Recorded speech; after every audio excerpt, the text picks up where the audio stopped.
Welcome to How to Play Horus Heresy 3rd Edition. In this video, we are going to explain and discuss the Blackshields of the Age of Darkness.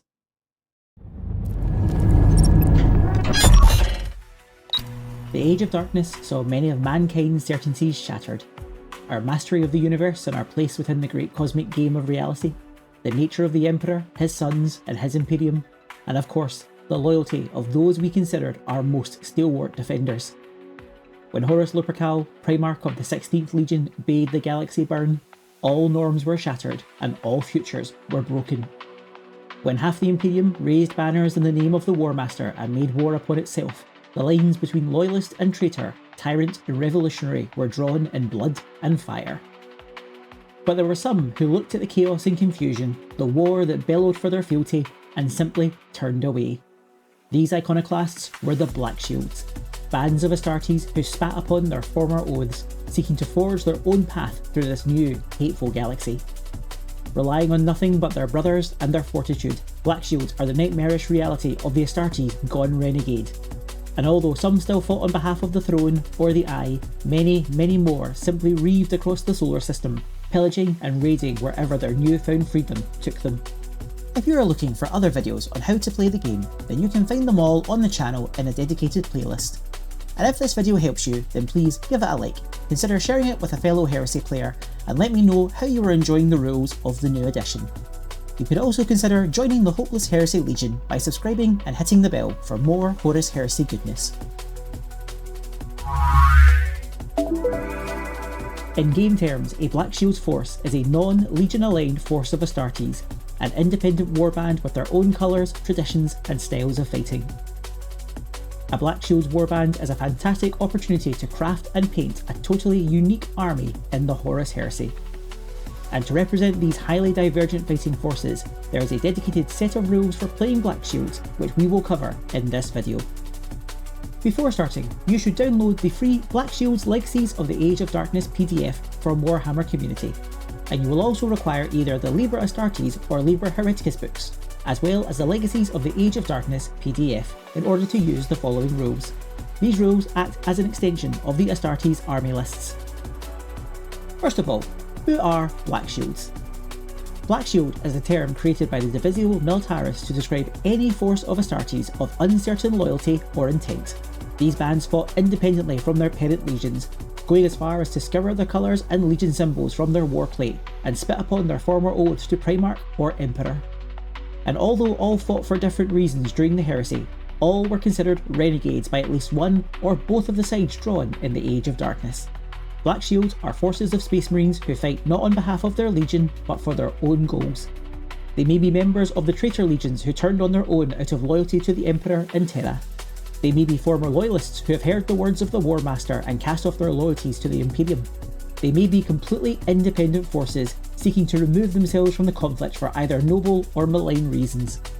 Importantly though, they are Space Marines who do not fall into the normal structure of the legions.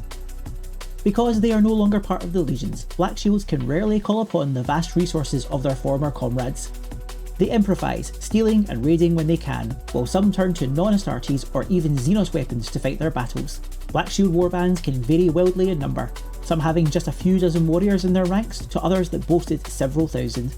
Officially, the Imperium states that no Blackshield survived the fires of the Horus Heresy, but the existence of forces such as the Ashen Claws proves this sentiment false. Blackshields are anarchic, aggressively independent, and some of the most dangerous forces in the Age of Darkness. Okay, so why collect and play Blackshields? Blackshields are one of the most exciting projects a Horus Heresy player can embark upon. Because their colours and structure are so different from that of the legions, it gives you full freedom to let your imagination run wild. Many Blackshields remove their heraldry from their armour and war gear, replacing it with others. Some wear new colours completely unique to their warband, while others restored older schemes which existed prior to the reunification with their Primarch, reviving forces such as the Dusk Raiders, Warhounds or the Revenant Legion. Many had to cobble together armour and war gear from wherever they could find it, and so do not look as pristine or uniform as their former legions. This presents you with a real canvas to go wild with modelling and painting. And when setting up your Black Shields army, you have access to some very unique and customizable special rules which can make your force truly unique. Many of their rules make them completely different from other armies, and they can be a challenging and devastating force on the tabletop. When your special rules, army background, and unique painting and modelling all coalesce, it is insanely rewarding. This video is going to focus primarily on the rules of the Black Shields, how to set up a warband, the rules you use, and how they play. This should give you a decent first step into setting up your own Black Shield warband. First of all, let's talk about the rules that cover all Black Shields forces. Black Shields forces are made up of Astartes units, which can be found in either the Liber Hereticus or the Liber Astartes books. A Black Shields force can include any units from these books so long as they have the Legiones Astartes trait, but are not Legion-specific units. This means that if a unit has a specific Legion trait in their unit profile, then they cannot be used. So, a tactical squad can be used by Black Shields as it has the general Legiones Astartes trait. However, a squad of Crimson Paladins could not be used, as their trait is Blood Angels. As they are a Legion unit, they cannot be used in a Black Shields force. Secondly, a Black Shields force must have an allegiance, either Loyalist or Traitor. This is important as it will define what units and special equipment your force can use and what allies they can have. Although they are completely independent in the lore, you still must choose an allegiance. And as per all forces in the game, you cannot include units with conflicting allegiances, so no Malefic units in a Loyalist force, for example. Finally, for all units you include in your army, the Legiones Astartes trait is replaced with the Black Shields trait on their unit profile. Whenever you see the words Legiones Astartes in your Liber or PDF, replace it with Black Shields instead. Right, that's the admin out of the way. Let's talk about the fun stuff. Just like their Legion cousins, Black Shield forces have their own Rite of War. This includes a unique Tactica and a unique Gambit. All models that have the Black Shields trait and are not vehicles have access to the following. First of all, we have the Legion Tactica, Bastard Sons of Fate. Shorn of the comfort of Legion or Primarch, those who would bear the mark of Black Shield can rely on nothing but their own grim fortitude.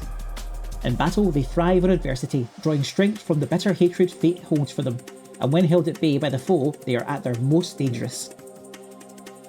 This special rule makes your units more powerful when under the effects of a tactical status. While affected by any of the pinned, suppressed, or stunned battlefield statuses, a model with the Black Shields trait gains +1 to their toughness and strength characteristics. If affected by more than one battlefield status, then this bonus is increased to +2 instead. Note, this does not include the routed status or the disgrace status for declining a challenge. My Veteran Despoiler Squad comes under heavy fire from Iron Warrior's Havoc Launchers, killing several of the squad and stunning them.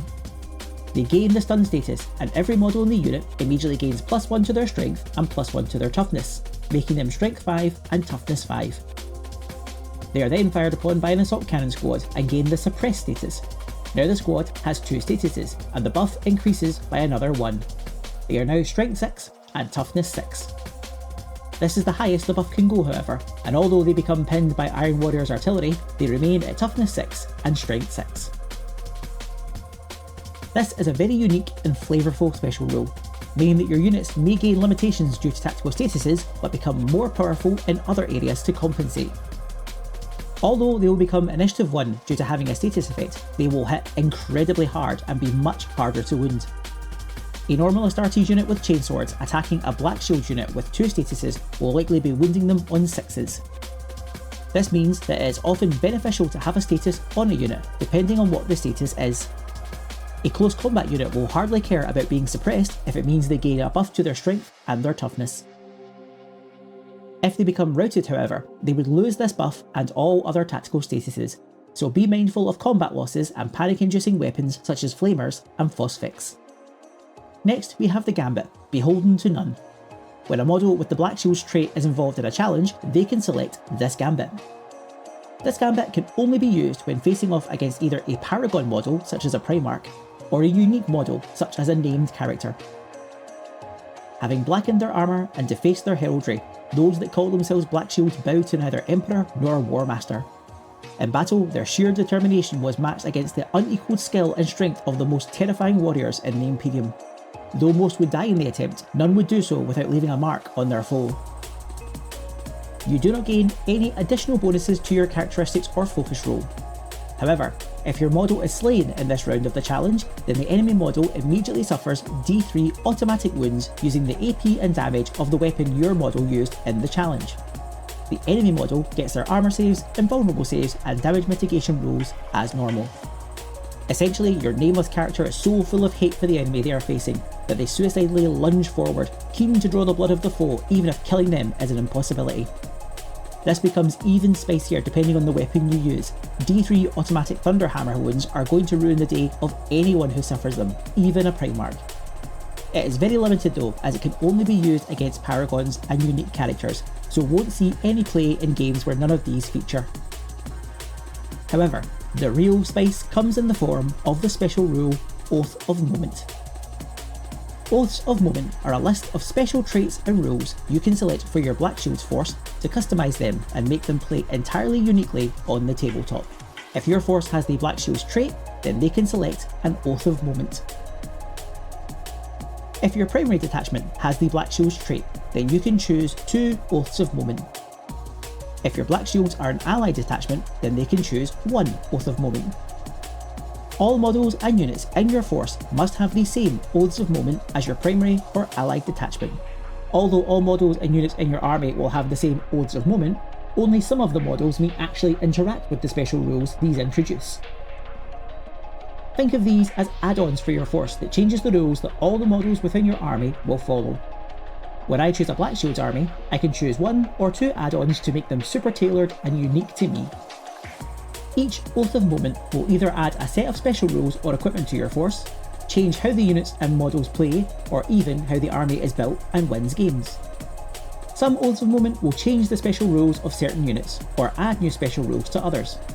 The Oaths of Moment are designed to make your force completely unique and play completely differently from a standard Legion force. Important to note is that the first Oath of Moment you choose is the primary Oath of Moment, and it will supersede the second if their rules clash in any way. It is important to be clear on the order that your oaths are taken in. And although we will discuss the oaths highlighted in the free PDF, new oaths may become available via Journal Tacticas in the future. The Oaths of Moment are what gives the Blackshields their unique flavour and style of play, so let's look at each of them in depth to give you a strong idea of what is possible. There are 15 unique Oaths of Moment split broadly into 3 types. Oaths that give your Blackshields new special rules or equipment, Oaths that give your Blackshields new methods of building an army, and Oaths that change how your Blackshields score victory points. We'll look at the Oaths in these groupings for easy reference. Let's start with Oaths that give your army new special rules or equipment. The first Oath of Moment is the Eternal Vendetta. Many bands of Blackshields held a particular grudge against one or other of the Space Marine legions, often the one from which they had originally hailed. These bands made it their mission to seek out and battle their hated foe, taking every opportunity to do them harm no matter the cost they paid to do so. This oath is simple and effective. If you give your Blackshields the Eternal Vendetta, then they gain the special rule Hatred, Legiones Astartes. When locked in combat or a challenge with an enemy unit that has the target of the Hatred special rule, then your models gain +1 to their wound rolls against that target. Furthermore, the Blackshield unit's version of Hatred also gives them +1 to hit as well. Essentially, this means that when fighting against Astartes, your Blackshield unit will gain +1 to hit in close combat, and then +1 to wound as well. This makes your units incredibly consistent in close combat. However, it does come with a downside. If at the start of your assault phase there are enemy models within 12 inches of you that have the Legiones Astartes trait, then your unit must declare a charge against it. Even if the charge is impossible, a charge must be declared and seen through by you. This does mean that a cunning enemy can draw your forces in lots of different directions using fast chaff units, so you need to think ahead of where your units will end up in comparison to the enemy. I am fighting against the Salamanders within an abandoned desert outpost. My assault squads have landed looking for targets. I spy a pair of enemy tactical squads ahead and I am keen to get into combat with them. My squads move towards them. With my first squad, I get within charge range, while my second is just outside of it. My first squad charges the enemy tacticals. As the tactical squads have the Salamander's version of the Legiones Astartes trait, my unit's hatred kicks in. I will now gain +1 to hit the Salamanders and +1 to wound them. I will hit them on 3+ despite having the same weapon skill, and I will wound them on 3+ as well. The combat is easily won by my assault squad, who rout the enemy tacticals. However, disaster has struck. My second assault squad, in its hunger to get into combat, started the assault phase within 12 inches of an enemy land raider. My unit's hatred is so extreme that all tactical sense leaves them, and I must declare a charge against the land raider, even though the charge is unlikely to succeed and damaging the land raider is impossible. I make my setup move, with the land raider sponsons gunning down several of the squad, and then fail my charge roll. My squad becomes stunned because of the failed charge. It's a small comfort though that the status has given them +1 strength and +1 toughness. This is a punchy, simple Oath of Moment, and one that is very effective right off the bat. Naturally, it does nothing against non-Astartes armies, and a clever Astartes commander can string your units along with careful movement and screening units. But when your units do get into close combat, they are likely to do very, very well. Having a tactical squad hit Terminators on 3+ and then wound them on 4+ is quite the sight to behold. The next oath is Panoply of Old. Though every Black Shield has cast away the oaths that once bound them, some retain the war gear of their legion. These relics of the Great Crusade would no longer be used to fight for the glory of the Primarchs, but for the bitter grudges of the cast out. This is another simple and effective Oath of Moment. This Oath of Moment allows your Black Shields to utilise unique Legion army upgrades from one other Legion. Choose one other version of the Legiones Astartes trait. All units within your army can make use of the options and upgrades within that Legion's armoury. Note, this does not allow you to equip units with war gear they would not normally be able to take, and it is purely the armoury of the specific Legion, not its gambits, not its special rules, and not its units. So for example, my Black Shields have the Oath of Moment Panoply of Old, and I choose the Blood Angels as the target Legion. I would now have access to all the Blood Angels' unique weapons and war gear, such as Inferno Pistols, Perdition Weapons, and Iliastus Assault Cannons, but only if the unit can take those options normally. For example, a Tactical Sergeant would be able to take Blood Angels upgrades from the Legion Pistols list and the Legion Sergeant's melee lists only. Note, the armoury for each Legion is split between both their Liber and the Legacies of the Age of Darkness PDF, so be sure to have both to hand when considering all your options. This is an excellent oath to represent Black Shields who hail from a specific Legion, such as the Ashen Claws who were originally Raven Guard.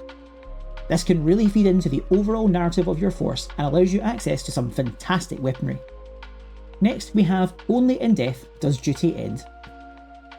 Their old oaths were turned to ash by the treachery of the War Master and the actions of their old lords. Now Black Shields across the galaxy have sworn new oaths of their own choosing, bitter promises of revenge and blood. These new oaths would not be set aside so easily, and not even death would stay the fury of those sworn to them. This is a fantastic Oath of Moment that sees your units forge ahead even under the most debilitating assaults. During the end phase of your turn, any of your units that are routed can choose to immediately remove the routed status. However, the unit immediately suffers D3+1 automatic wounds with a damage of 1. However, all saving throws can be used to counter these. It is the end of my assault phase, and one of the combats has not gone my Black Shield's way. They are soundly defeated and rout, falling back. In the end phase of my turn, I declare to my opponent that I will utilise the Only in Death Does Duty End Oath of Moment. The unit immediately loses its routed status and is back under my control. However, they now must suffer D3+1 automatic wounds. I roll a D3 and score 3. My unit takes 4 wounds. I roll 4 saving throws. I fail 2 of these and lose 2 of my models. However, the remaining Black Shields are fully combat effective once again. This Oath of Moment essentially means that panic and routing is much less effective on your units, and being able to use your saving throw against the automatic wounds means you'll lose very few models when using the special rule. Coupled with the Bastard Sons of Fate Tactica, all statuses immediately become a lot less effective against your Black Shields. Next we have An Eternity of War. For some warriors, the treachery that had begun the Horus Heresy could only be answered with rage. Many such warbands cared not on whom they vented their wrath, while others reserved their ire for those they held in particular contempt. Whatever the target of their fury, these warriors did not relent or retreat, but continued to charge forward even if it meant their own deaths. Want an oath of moment that colours your Black Shields as bloodthirsty madmen who ceaselessly move forward even unto their own demise? Then this is the oath of moment for you. This oath affects your units in specific ways dependent on if they are routed or not. If you have a unit that is routed and is called upon to make a fallback move in the movement phase, then you can control the direction the unit moves in. They still move their initiative plus 1d6 and are for all other intents and purposes routed, but you move them where you like. They do not need to move toward their own deployment zone or board edge. Even better, you can end this specific movement in base-to-base contact with an enemy unit. If you do so, then your unit automatically loses the routed status. Both units are now locked in combat. However, importantly, this does not count as a successful charge for rules such as impact. It is my turn, and my Landspeeder squadron is routed. During my movement phase, after all my other units have moved, my Landspeeders would normally fall back toward their own deployment zone. However, as they have the Oath of Moment and Eternity of War, this works slightly differently.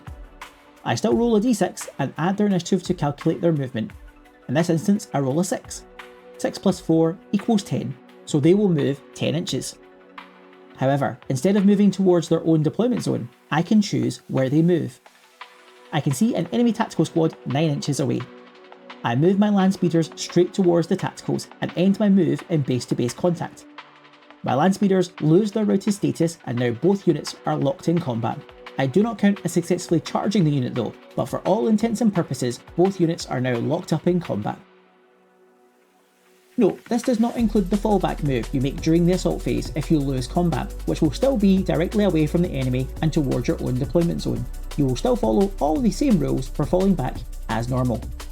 For units that are not routed, there's a small chance that they may actually become routed during normal play. From turn 2 onward, check all your non-routed units. If a non-routed unit is locked in combat with an enemy, then no further action is required and the turn proceeds as normal. However, if a non-routed unit is not locked in combat, then in your end phase they must take a cool check. If they fail, then they immediately become routed. In your following movement phase, you'll have full control over where they move, but they are still routed and follow all other rules for routed units. This is incredibly potent, as not only does it lessen the impact of routing, but it also gives your units an out-of-sequence charge move that cannot really be stopped by your opponent. You are still at the whims of a d6 in terms of distance, but being able to push a unit right into an enemy and avoid enemy responses such as volley attacks and Overwatch is insane. It does place a huge risk on your other troops though, and the other debilitating effects of being routed are all in effect. Importantly, the routed status does not trigger the Bastard Sons of Fate special rule, so you would not benefit from the bonus strength or toughness. Next up, one of the most flavourful oaths is the Flesh is Weak. The Horus Heresy brought many warriors to madness, for it shattered oaths and broke all bonds of loyalty. In such times of turmoil, many would turn to the most extreme of methods to restore their sanity, some giving themselves over to the machine, remaking themselves in steel and cogitator. This oath is fantastic for representing Astartes that hail from one of the more mechanistic legions such as the Iron Warriors or Iron Hands, and fundamentally it alters how your units play in battle.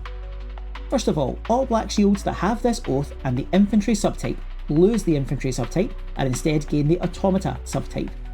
As automata, they normally cannot control or contest objectives, cannot make reactions, and do not accrue statuses as infantry do. They can also be repaired and restored using the Battlesmith X special rule, and certain Cybertheurgic rights can be used on them.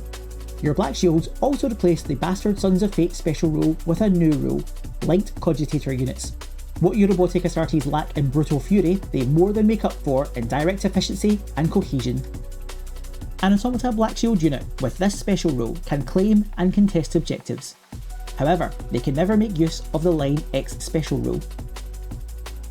Instead, when scoring an objective, check the number of models in the unit. If there are 4 or less models, then they score the objective's victory points -1. This can go down to 0. If they have 10 or more models, then they score the objective's victory points +1.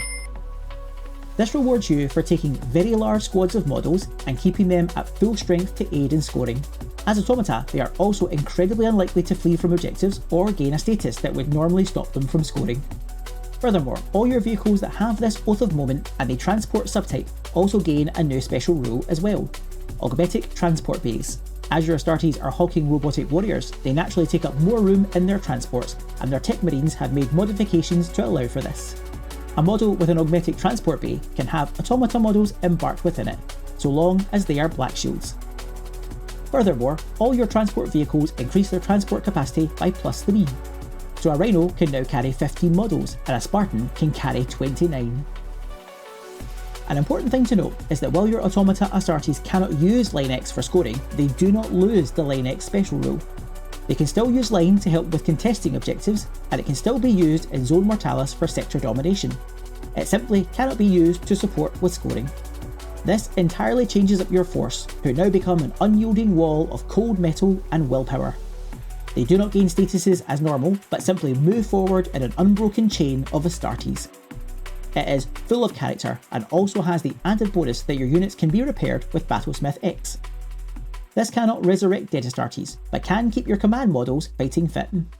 A Forge Lord constantly repairing himself is hilarious and a little bit terrifying. Next we have the Legacy of Nikaea. Some Blackshields embraced the psychic powers that had once been forbidden. Such warbands were dangerous in battle but prone to self-destruction as they abused their powers. It's angry space wizard time. All the units in your army with this Oath of Moment that have the Sergeant, Champion, Specialist or Command subtypes immediately gain this Psyker trait. All your Blackshields with the Psyker trait gain access to a new psychic discipline, Malignant. If your model is already a Psyker, it gains the Malignant discipline on top of any others it might have. This discipline does a few things to the model. It gives them the Malignant trait. It gives them the Malignant special rule, and finally it gives them the Warp Torrent psychic weapon. Any model with the Malignant special rule suffers damage from Perils of the Warp far more brutally than skilled and practiced users of the psychic arts.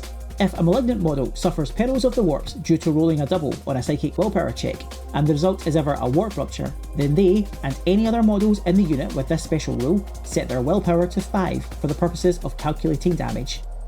My Malignant Tactical Sergeant wishes to invoke the Warp Torrent psychic weapon at an oncoming Terminator squad, and he pushes his mind to its limit and forces the power. By using force with the weapon, I can make it more effective. I will need to pass a willpower test with the Sergeant to successfully buff the power. My Sergeant's willpower is 7, so I would need to score 7 or less on 2d6 to pass the willpower test. If I score a double result, then my Sergeant would suffer Perils of the Warp. I roll and score a double 1.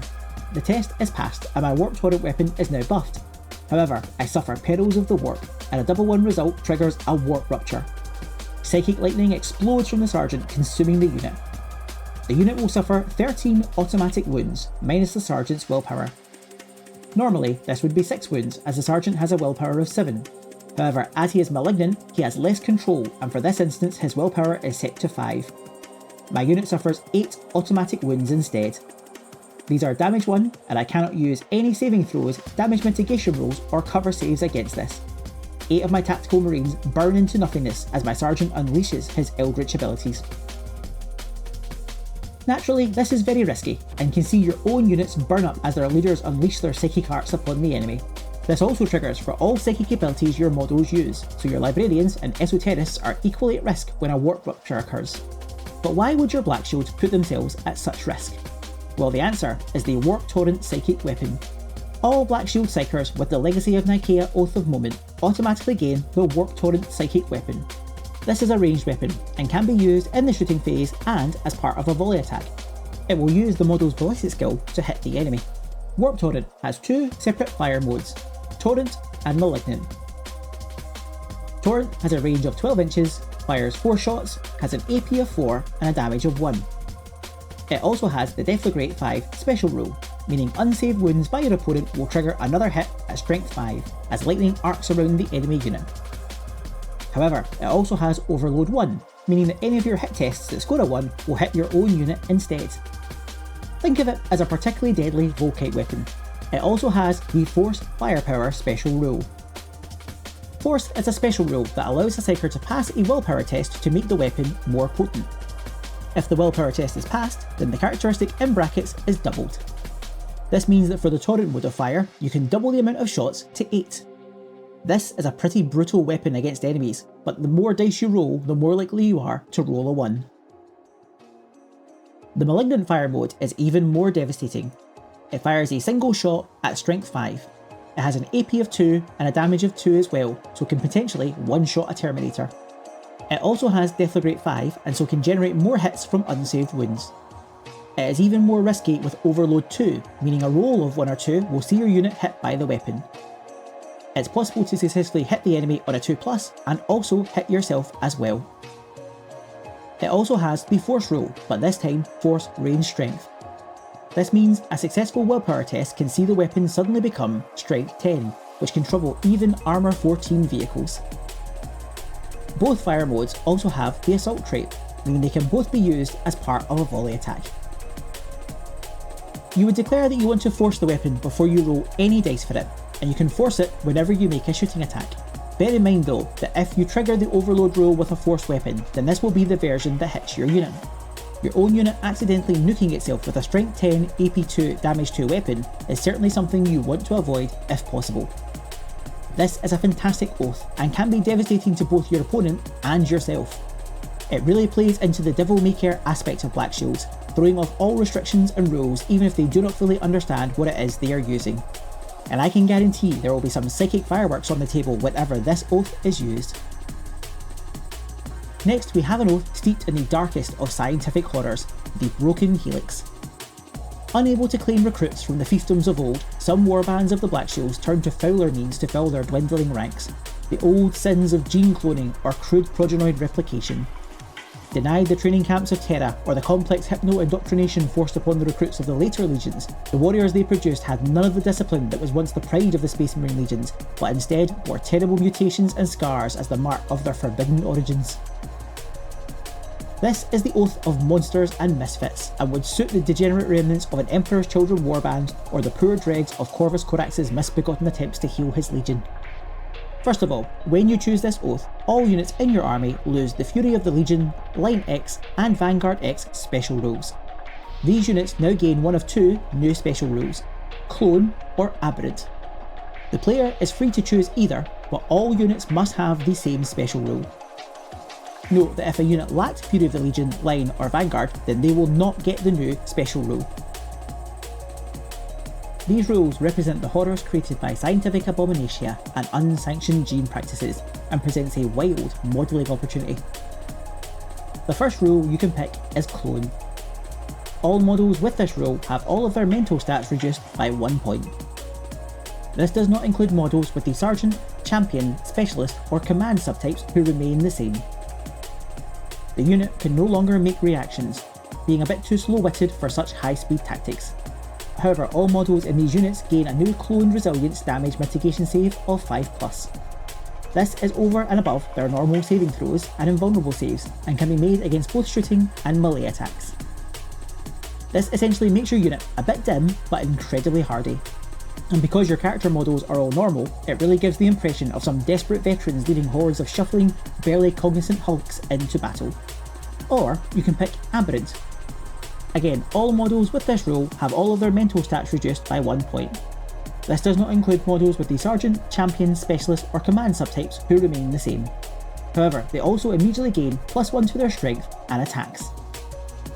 The unit is so feral, however, that if they start the assault phase within 12 inches of an enemy unit, then they must declare a charge against it, even if it is impossible to reach or damage. Again, your Astartes aren't the smartest, but they are deeply ferocious and barely controllable, perfect for Blackshields that hail from the World Eaters or the Blood Angels.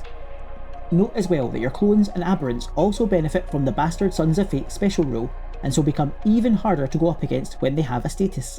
Important to note is that your Sergeant, Champion, Specialist or Command subtype models are not Clones or Aberrants themselves.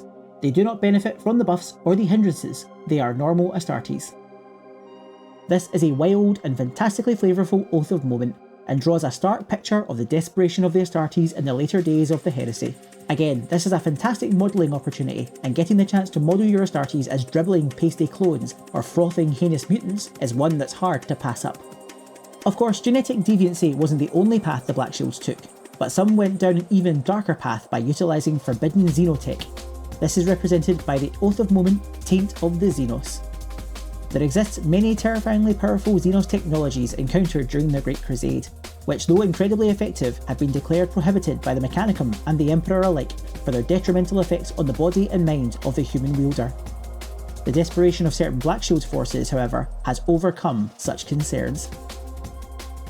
This represents your Blackshields using weapons raided from aliens and Xenos, a tenet strictly forbidden by the Mechanicum. These weapons were wildly misunderstood by the Astartes who used them, and could quite easily spell doom for them as well as their enemies. This Oath of Moment adds new weapons to the weapons lists available to your Blackshield forces.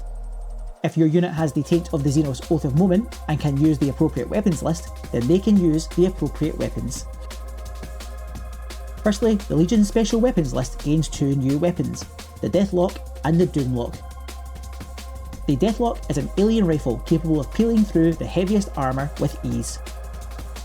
It has a range of 18 inches, fires 2 shots with every attack, and has a range strength of 6. It is AP 2 and deals 1 damage. It has the Shred 6+ special rule, so any to wound rolls of 6 will instead deal 2 damage, killing most Terminators on the spot instantly. However, being poorly understood, it also comes with the Overload 2 special rule, meaning any rolls of a 1 or a 2 when attempting to hit will instead hit the unit firing the weapon, and this thing is going to leave a mark. The Doomlock is a pistol style version, smaller but no less lethal. It has a range of 9 inches, fires 2 shots with every attack, and has a range strength of 6. It is AP 2 and deals 1 damage. It also has the Shred 6+ special rule and Overload 2.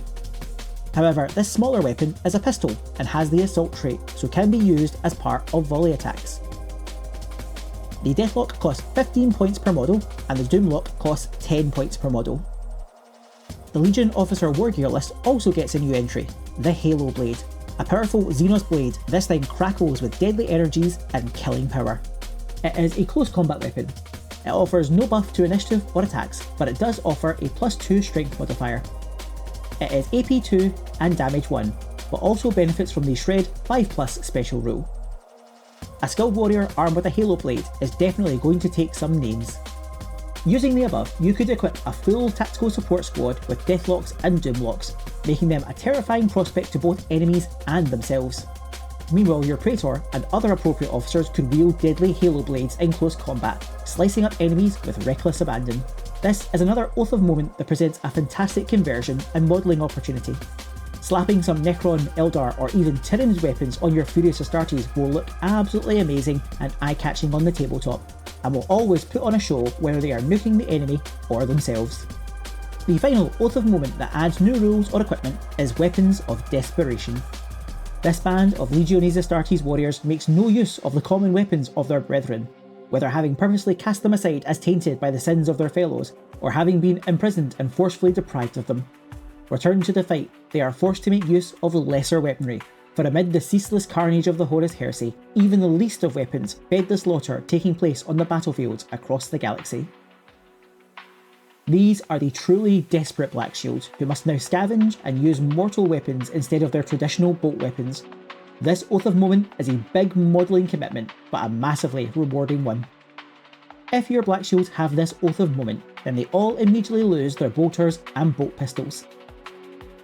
In their place, every model that lost a bolter or a bolt pistol must exchange each of the lost weapons with a Weapon of Desperation. They cannot trade bolters or bolt pistols for weapons from any other list. The Weapons of Desperation are a reclaimed melee weapon, a reclaimed auto gun, a reclaimed auto pistol, a reclaimed las gun, a reclaimed las pistol, a reclaimed shotgun, and a reclaimed heavy stubber.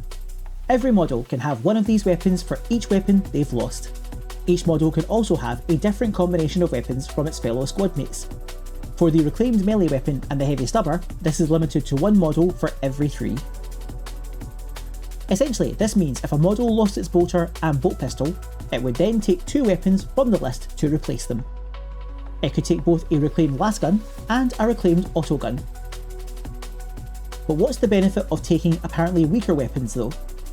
Well, mortal weapons can be wielded by an Astartes as pistols. That's right, we're talking dual-wielding Astartes.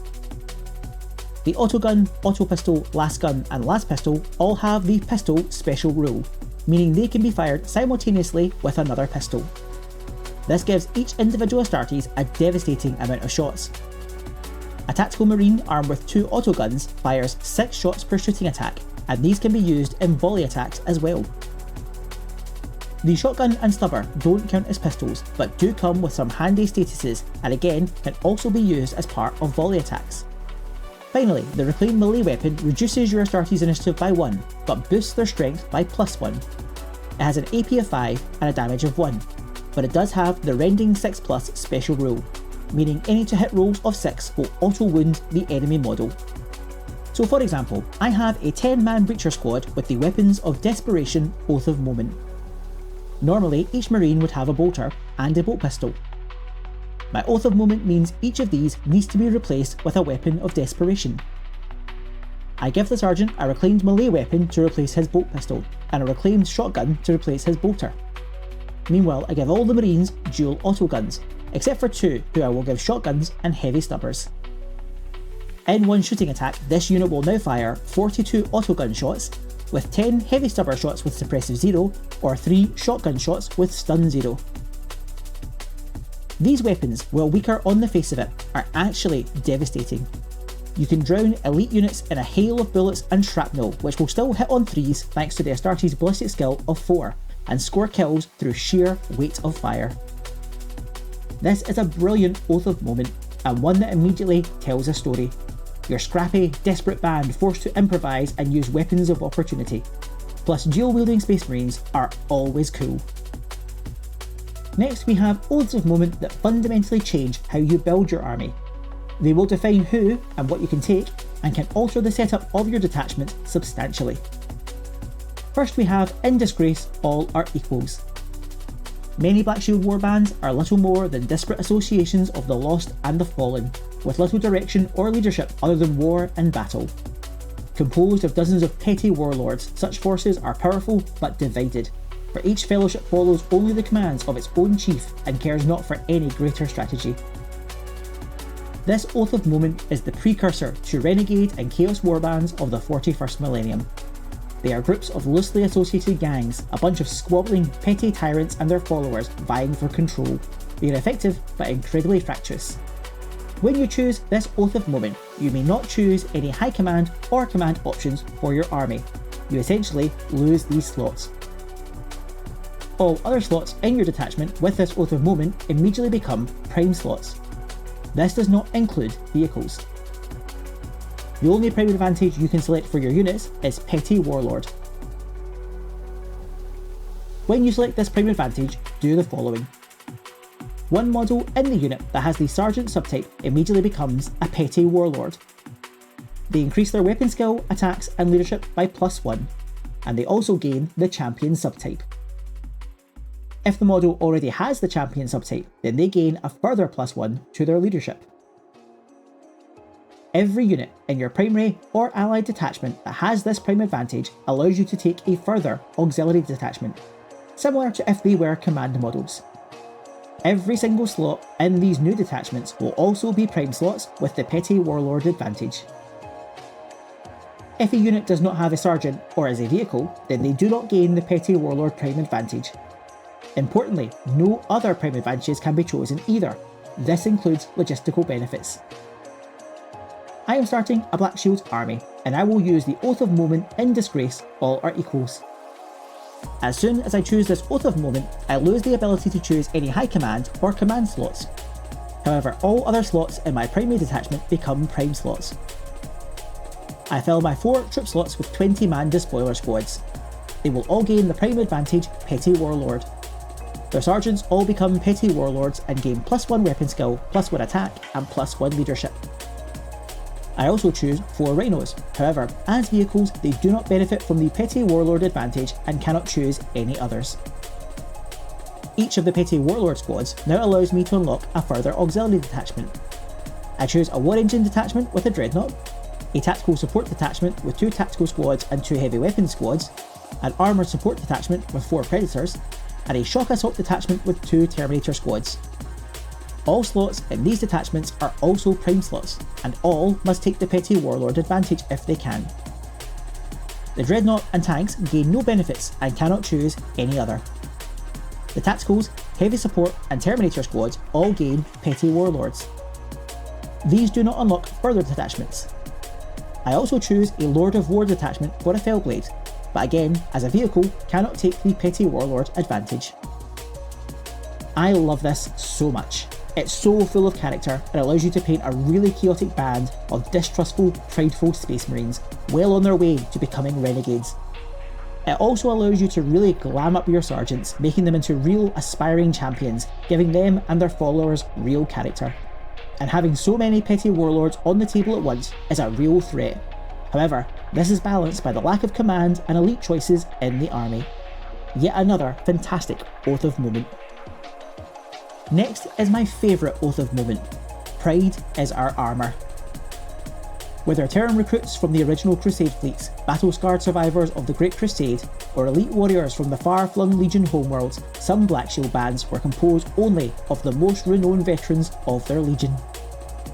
This is a hard-hitting but pricey Oath of Moment, and is great for representing Terran veterans strung out from their legions. It is also a very simple Oath of Moment. All of the troop slots in either your primary or allied detachment are immediately replaced with elite slots. Any other detachments you select, whether Apex or Auxiliary, cannot contain troops choices.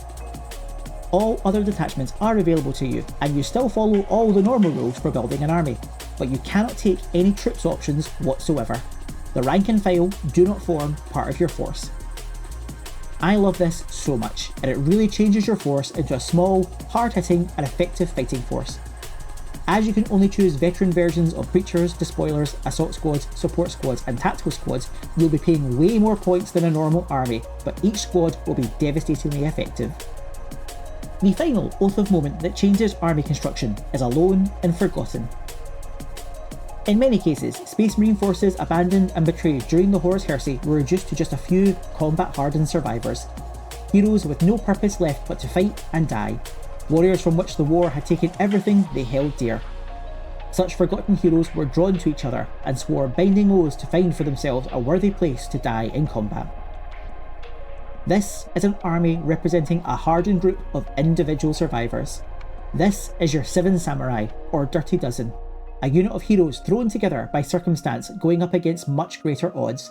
This is also a fantastic hobby project with a low model count, but the real freedom to bring each individual character to life. When selected, this Oath of Moment immediately puts one major restriction on you. Your army can only contain command options. All troop slots in your army are replaced with command slots. Whenever you choose an auxiliary detachment that contains troop choices, these are also changed to command slots. The only unit you can choose to fill these command slots are Centurions or Centurions in Terminator armour.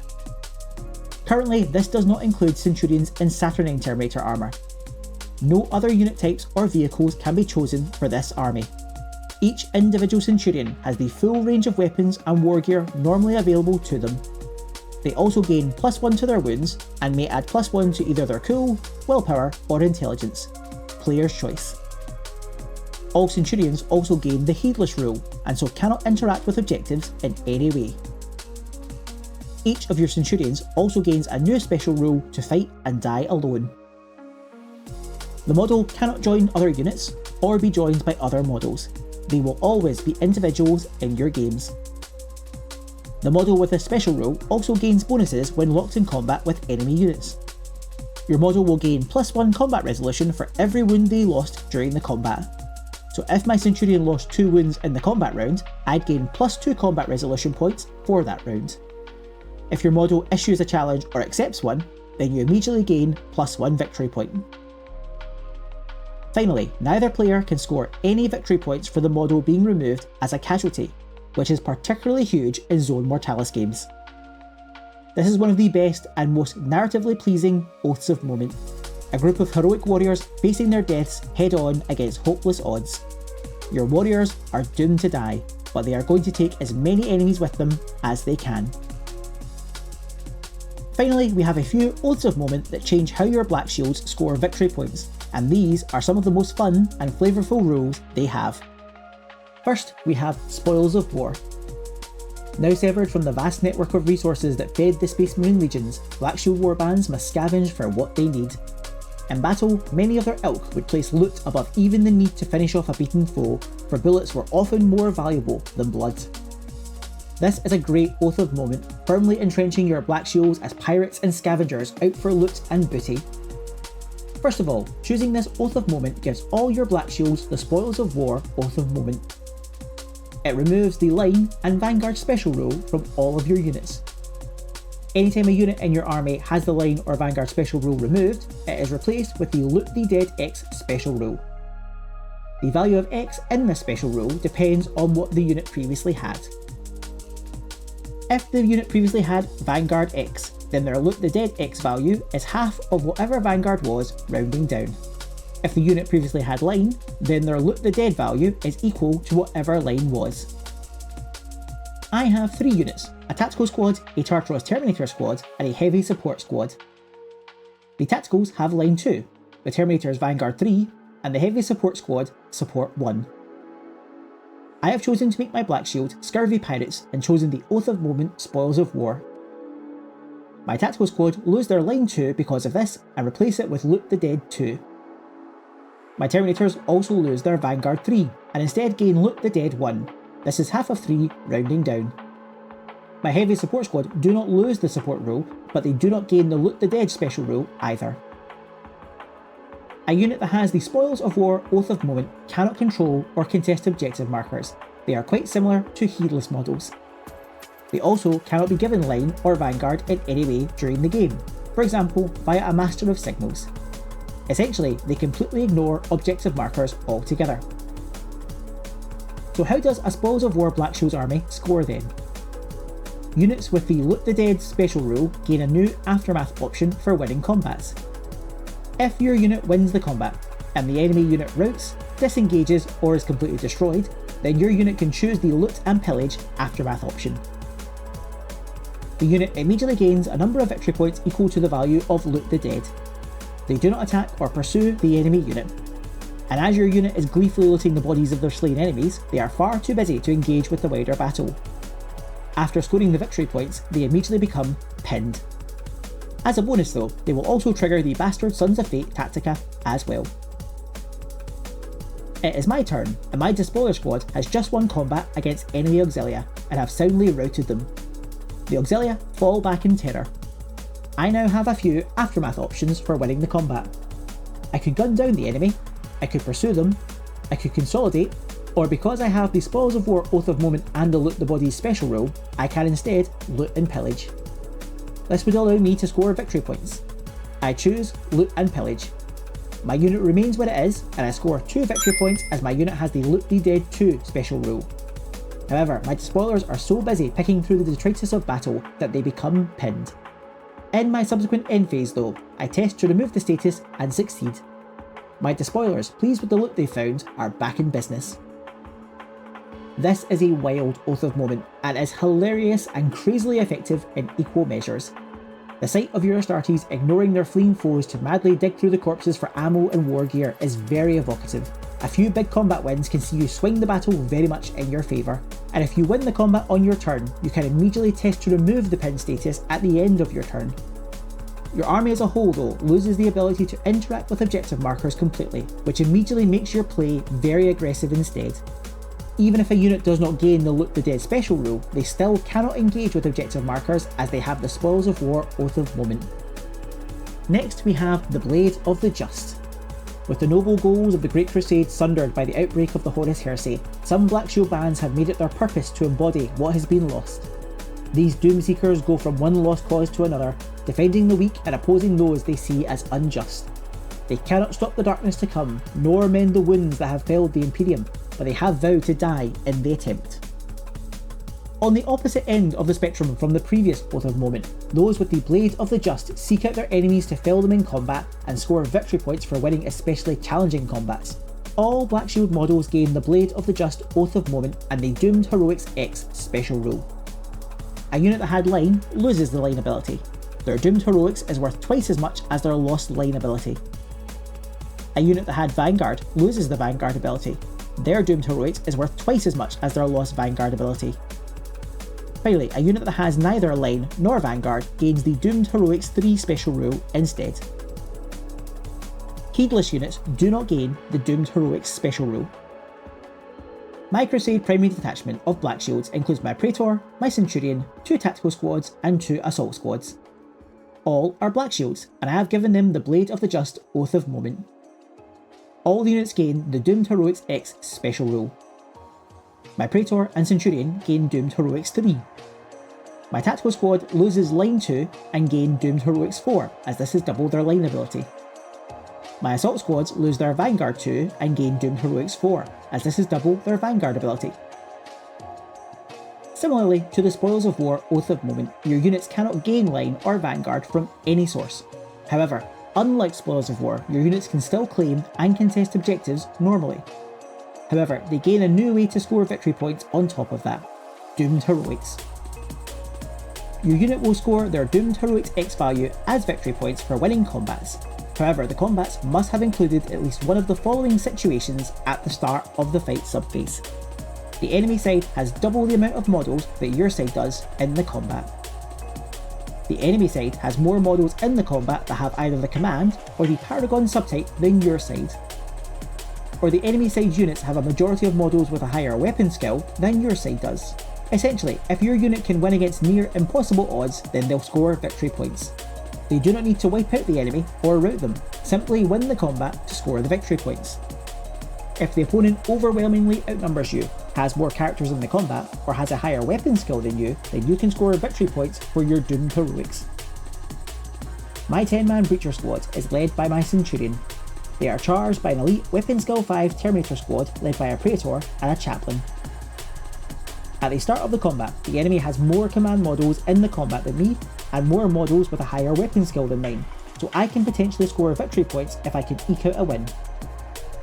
My opponent challenges my Centurion with his Chaplain, and I accept. In a grueling duel, my Centurion wins and gains 3 resolution points for killing the enemy commander. The following combat is brutal and bloody however, and I lose 3 of my Breachers who are unable to kill any of the Terminators. My opponent and I calculate our combat resolution score for this combat. My opponent scored 3 kills and so has a final score of 3. I score the enemy Chaplain's wounds as points, so I am also on 3. I outnumber the Terminators for another 1, and my squad has a Vexilla for another 1. I have a score of 5. I have won the combat. I immediately gain 3 victory points thanks to my Centurion's Doomed Heroics 3. The enemy squad will now need to pass a leadership test at -2 because of the difference in our combat resolutions. They pass easily and stay locked up with my unit. However, as I won the combat, I still get the victory points.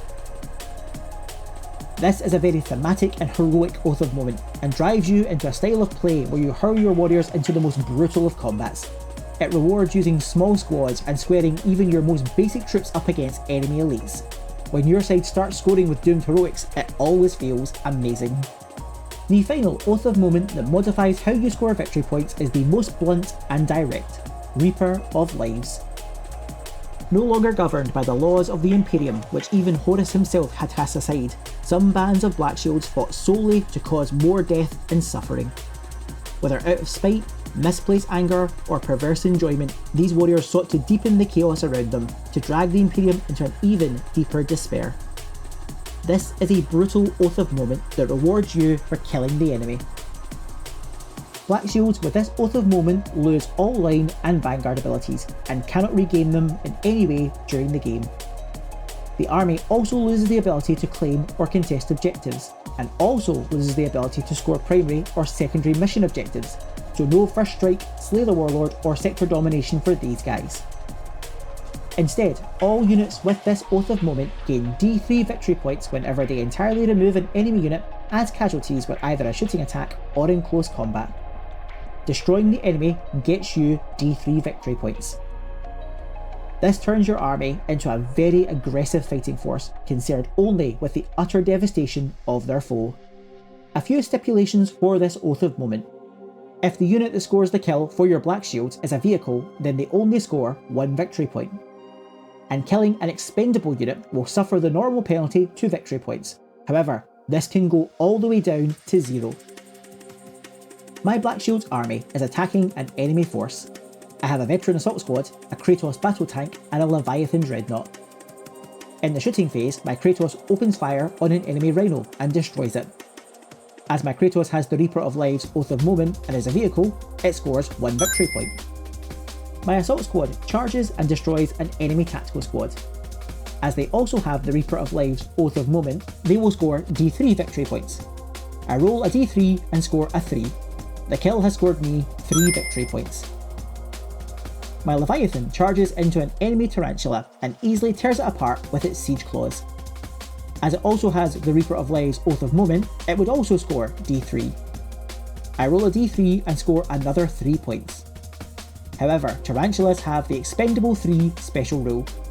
I need to deduct the value of Expendable from my victory points. Because of how Reaper of Lives works, I deduct the full 3 and now score 0 points for that kill. My Leviathan sulks away towards more enemies denied its victory points. This is a good, punchy and very effective Oath of Moment. It essentially states that you are only here to destroy the enemy forces and again encourages a very aggressive style of play. However, losing the ability to score in any other way, including primary and secondary mission objectives, could see the game spiral away from you. Your Black Shields will be unlikely to care all that much though, clearly being here just to take skulls for the Skull Throne. These 3 Oaths of Moment are mutually exclusive, so if you take one of them then you cannot take the other 2. You can only modify how you score victory points in one way, and so should consider which option is the fluffiest and most appropriate for your army if choosing one. Using these 15 Oaths of Moment, you can craft a truly individual, flavourful and most importantly fun force for the tabletop. The PDF also has one special unique character that can be taken by loyalist Black Shield forces, the leader of the Fangs of the Emperor and former World Eater, Endred Har. However, this mad lad deserves the spotlight all to himself, so we'll get his own video in the near future. Black Shield forces have a lot of moving parts, and it can seem quite daunting at first, but I promise it is one of the most fulfilling hobby projects you can do in Horus Heresy, and one of the most fun and unique ways to play. Choosing the perfect oaths and representing these on your models is incredibly gratifying, and a lot of the time your force will play completely differently from any of your opponents. But most importantly, a Black Shields force allows you to stamp your own character on your own force, and is one of the most amazing things about Horus Heresy. And that is the Black Shields of the Age of Darkness. Thank you very much for watching. If you're looking for more Horus Heresy goodness, then why not give the following videos a watch. Cheers.